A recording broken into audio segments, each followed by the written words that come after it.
So it was really nice. We got to visit Henry Ford's original home that was built in 1916, and it's an amazing place. It's a beautiful piece of property, piece of house, and they're in the middle of restoring the whole thing because it was kind of weird how when he passed away, they got sold to Ford Motor Company, they got sold to the University of Michigan, and it wasn't really kept up very nice by them. So when Ford bought it back a couple years ago, they started this whole process of redoing the house and trying to make it as accurate as possible to when they had it in the late teens or during the 20s. So that's been cool. I'm excited to go back there in a couple of years and see the progress they've made. They've got a lot to go to kind of keep going, but that takes a lot of time and research, trying to figure out, okay, just what were the curtains like, what was the carpet like, and that takes a lot of time, and you have to really appreciate the work they're putting into it. All right, if you have a question for Ryan, raise your hand. I think we're going to start right here with this little guy. What's your question? Why have a red car? Why do you have a red car? It's a good question. We usually have a yellow car, a bright yellow car, and this weekend with Wrangler being on the car, they just wanted it to be red. So I don't complain too much about it as long as it's on the racetrack. I don't really see the color when I'm in the car, so hopefully you guys like it. Honestly, it's one of my favorites. The red car looks really good, but yeah, just the weekend and what the sponsor wants it to be, they kind of have final say in the color of the car. All right, right out here. There you go, Chad. What's up, Ryan? How you doing? Good, how are you? Live GoPro. You bet. Nice. My question is, what was it like winning at the Roval this year? Because I lost my mind when you won. Yeah, that was fun. We caught a little bit of a break in that one, and that was a pretty neat one. The Roval actually was a lot better than what I thought it was going to be. Just as far as the racing, and I would have said that even if we didn't win the race, but I thought it was. We were kind of skeptical going into it, not really knowing what it's going to race like, how it's going to be, but I thought it actually put on a good show, and I'm excited that they're making some changes to it for this year. Nothing's perfect the first time you do it, so they're making some changes, trying to make it a little bit better, a little bit more racy. But yeah, that was neat. That was pretty cool to do it in Charlotte. I went to the oval track there many years, watched my dad race, but yeah, we had a little bit of luck on our side of that one, but hopefully we can do it outright this year and see if we can get the first one out of the year today. So speaking of road course racing, they're going to tweak Sonoma. Yeah. In 2 weeks, our next race, they're going to add the carousel back in.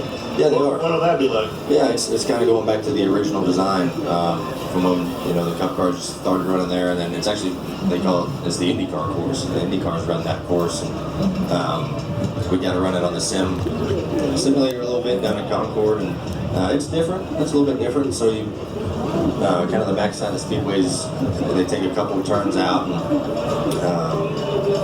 the big long left-hand carousel is pretty neat. Then it leads onto a long drag strip, so that'll be a high-speed place to a really heavy braking zone. You're going really slow when you finally get to the end of this drag strip, so that'll be kind of a calamity corner deal. But I think it's good. I think they're going to have a new sectioned off area to where fans can stand and watch the race, which will be a nice view. It might be right in the middle of the carousel, so that's going to be fun. But it's cool that they're changing things up a little bit.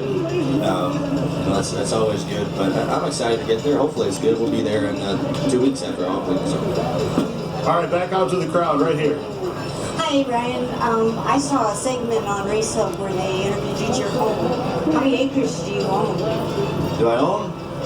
Like 45. Pretty awesome. Thanks, I appreciate it. Yeah, it's nice. And my dog likes it too. Sometimes he gets lost, so that part's the bad thing about it. But yeah, it's nice. It's close to where I work too, so it worked out. What kind of dog do you have? Back here. What kind of dog do you have? What kind of dog do I have? I have a Lab and Shepherd. Got a mix, so he's young. He's in his he's only 6 months old, but I think that was like teenage years, so he's kind of rebellious right now, which get me pretty upset sometimes. He's gone through many rolls of toilet paper, so I have to hide it nowadays. So.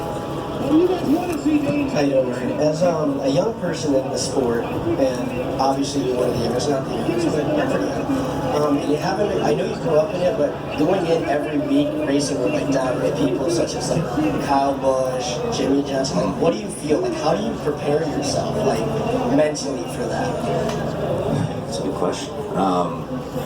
Yeah, I mean, there's a lot. It's kind of a neat mixture right now of guys who are only in their second or third or fourth years, and then people in it that I grew up watching. I remember I grew up watching Jimmy Johnson and Kyle Busch and people like that, and Kevin Harvick. I admired those people a lot when I was a kid, and still do. And it's cool to race with people that you looked up to growing up.